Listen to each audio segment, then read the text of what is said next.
ప్రధానంగా ఎస్సీలు అత్యంత వెనుకబాటుకు, అత్యంత దౌర్జన్యానికి గురైనటువంటి సమాజంగా మనం చెప్పుకోవచ్చు. అందులో ప్రధానంగా ఉమ్మడి ఆంధ్రప్రదేశ్లో ఒక్కసారి మనం ఆ చరిత్ర చూసుకున్నట్టయితే, ఉమ్మడి ఆంధ్రప్రదేశ్లో మాలమాదిగలు ఎక్కువ శాతం ఉన్నటువంటి జనాభా, తరువాత మనకు 59 కులాలతో పాటు మిగతా 57 కులాలు ఏవైతున్నాయో అవి వారికి ప్రాధాన్యత, ప్రావీణ్యం లేనటువంటి సందర్భాన్ని మనం ఎన్నో సంవత్సరాలుగా చూస్తూనే ఉన్నాం. అయితే ఇది ఒక ఉమ్మడి ఆంధ్రప్రదేశ్లోనే కాకుండా దేశవ్యాప్తంగా ఉన్నటువంటి సమస్యగా మనం చెప్పుకోవచ్చు.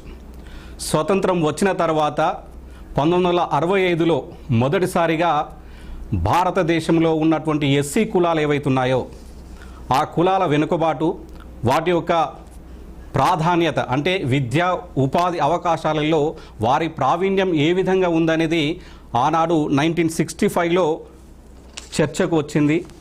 ఆ నేపథ్యంలోనే లూథర్ కమిటీ ఆధ్వర్యంలో కొన్ని నివేదిక కూడా బయటికి తేవడం జరిగింది.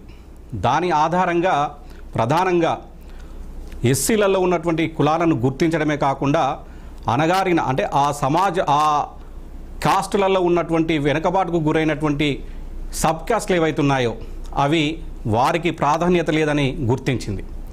దానిలో భాగంగానే దాన్ని స్ఫూర్తిగా తీసుకునే కావచ్చు మనం మళ్ళీ 1990లో బీసీ క్లాసిఫికేషన్ తెర మీదకి వచ్చింది. సో ఆ నేపథ్యంలోనే మళ్ళీ ఎస్సీ వర్గీకరణ కూడా ఒక బాట పడిందని చెప్పవచ్చు.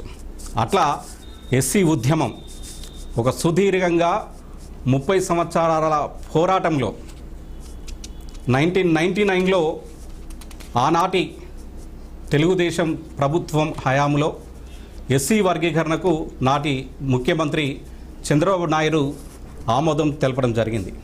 అయితే దాన్ని సవాలు చేస్తూ మాల సామాజిక వర్గానికి సంబంధించినటువంటి అధికారులు కావచ్చు, ఆ పెద్దలు కావచ్చు, సుప్రీంకోర్టును వాళ్ళు అక్కడి వరకు వెళ్ళి దాన్ని మళ్ళీ ఆ జడ్జిమెంట్ని, అంటే ఆ తీర్పుని కొట్టివేయడం జరిగింది.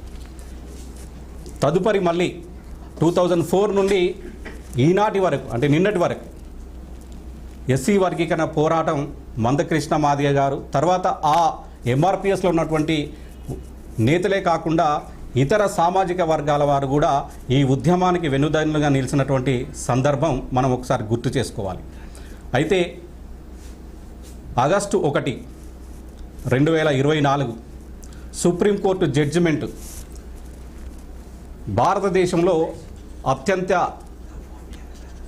న్యాయస్థానమైనటువంటి సుప్రీంకోర్టు 7 జడ్జిల నేతృత్వంలో సుదీర్ఘంగా 3 రోజుల పాటు ఈ వాదనలు విన్న తర్వాత ఒక తీర్పుకు వచ్చినటువంటి సందర్భం.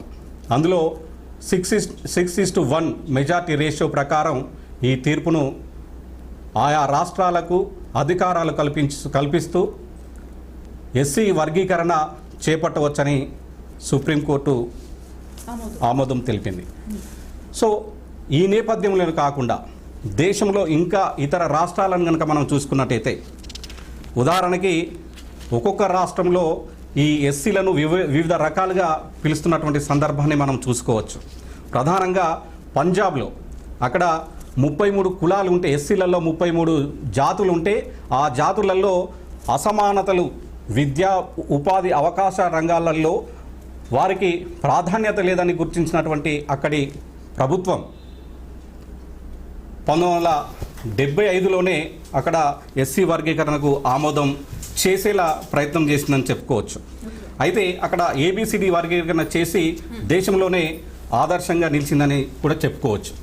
దాంట్లో భాగంగానే హర్యానాలో కూడా జస్టిస్ గుర్నబ్ సింగ్ కమిషన్ 1990లో ఎస్సీ వర్గీకరణకు చేయాలని సుముఖత వ్యక్తం చేసినటువంటి సందర్భం. అదేవిధంగా మహారాష్ట్రలో లాహోజీ సాల్వే కమిషన్ 2003లో కూడా ఎస్సీ వర్గీకరణకు ఆ రాష్ట్ర ప్రభుత్వం చర్యలు తీసుకోవాలని నివేదికించింది. అలాగే కర్ణాటకలో కూడా జస్టిస్ సదాశివ కమిషన్ 2005లో ఆ రాష్ట్రంలో ఎస్సీ వర్గీకరణకు ఆమోదం చేసేలా చర్యలు తీసుకోవాలని చెప్పింది. దాంట్లో భాగంగానే మొన్నటి తీర్పుతో ఇక్కడ హరినాథ్ గారు, ఇక్కడ నాకు ఒక డౌట్ ఏంటంటే, ఇన్ని రాష్ట్రాల్లో చాలా అంటే 2000 టచ్ చేయక ముందే అది అలాంటి తీర్పులు రావడం, అలాంటి కమిటీలు రావడం వచ్చింది. కానీ 2020, 2025 ఇప్పుడు మన తెలుగు రాష్ట్రాలకి తెలంగాణ రాష్ట్రంలో ఆమోదం తెలపడం ఏంటండి? అంటే ఇంత వ్యత్యాసం ఎందుకు? ఇంటర్నల్గా అన్ని క్లాషెస్ ఉంటాయా? అంటే ఒక రకంగా చెప్పాలంటే ఎస్సీ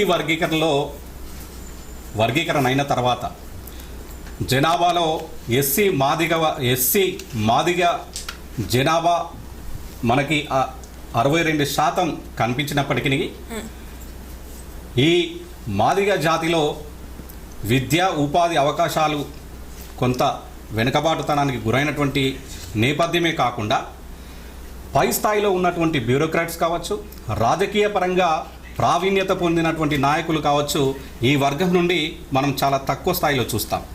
అదే మాల సామాజిక వర్గానికి మనం వచ్చినప్పుడు మీరు ఢిల్లీలో అక్కడే కాదు, అక్కడ చక్రం తిప్పగలిగేటువంటి బ్యూరోక్రాట్స్ ఉన్నారు, అక్కడ చక్రం తిప్పేటువంటి రాజకీయవేత్తలు కూడా, రాజకీయ నాయకులు కూడా ఉన్నటువంటి సందర్భాన్ని మనం గుర్తు చేసుకుందాం. ఎందుకంటే ప్రధానంగా తెలంగాణలో ఆ అత్యంత ప్రావీణ్యం లేనటువంటి మాదిగలు ఇక్కడ లేకపోవచ్చు.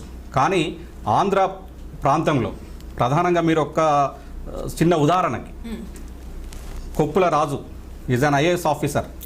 సో ఇట్లా చెప్పుకుంటూ పోతే మనకు అనేక మంది చాలా మంది ఉన్నారు. సో అంటే ప్రభుత్వాలనే ఆపగలిగేటువంటి శక్తి ఉన్నటువంటి నాయకులను ఆ సామాజిక వర్గంలో చూడవచ్చు. కనుక వాళ్ళు మీరేమంటున్నారు, ఇప్పుడు మాదిగల కంటే మాలలే ఎక్కువ రిజర్వేషన్ తీసుకుంటున్నారా? రిజర్వేషన్ అనేది కాదు, అంటే వారికి రైట్ బ్యూరోక్రాట్స్ లో కావచ్చు, రాజకీయ పరంగా కావచ్చు, ఆర్థికంగా బలమైనటువంటి నాయకులు వాళ్ళ దగ్గర ఉన్నారు కాబట్టి పెట్టుబడులు పెట్టడమే కాకుండా వారికి ఉన్నటువంటి ప్రాధాన్యతను ఉపయోగించుకొని, వాళ్ళకు ఉన్నటువంటి బలాన్ని ఉపయోగించుకొని రాజకీయ పార్టీలను ఏలుతున్నటువంటి సందర్భాన్ని మనం ఇక్కడ గుర్తు చేసుకోవాలి. అందు కారణంగానే ఈ తెలుగు రాష్ట్రాలలో వర్గీకరణ ఇన్ని సంవత్సరాలు పట్టిందని చెప్పుకోక తప్పదు. రైట్, మనతో పాటు డిబేట్ లో జాయిన్ అవుతున్నారు జనం సాక్షి ఎడిటర్ రెహమాన్ గారు. నమస్తే అండి, welcome to war room. Rahman garu, 30 ఏళ్ల కల సాకారం అయిందంటారా? డెఫినెట్ గానండి. అంటే ముందుగా ఎస్సీలో ఉన్నటువంటి మాదిగ ఉపకులాలు వీళ్ళందరూ కలిసి ఉండాలి, కానీ రిజర్వేషన్ మాత్రం పంచుకోవాలి. ఇష్యూ బేస్డ్గా మాత్రం కలిసి ఉండాల్సినటువంటి అవసరం ఉన్నది. ఎందుకంటే అణగారిన వర్గాలు అంటే ఈ మొత్తం భారతదేశంలోనే ఒక నిచ్చెన మెట్ల వ్యవస్థని మనవాదం ఏర్పాటు చేసింది. దానిలో తీవ్రంగా అణచివేతకు గురైనటువంటి వాళ్ళు మాదిగలు. డెఫినెట్గా సమాజము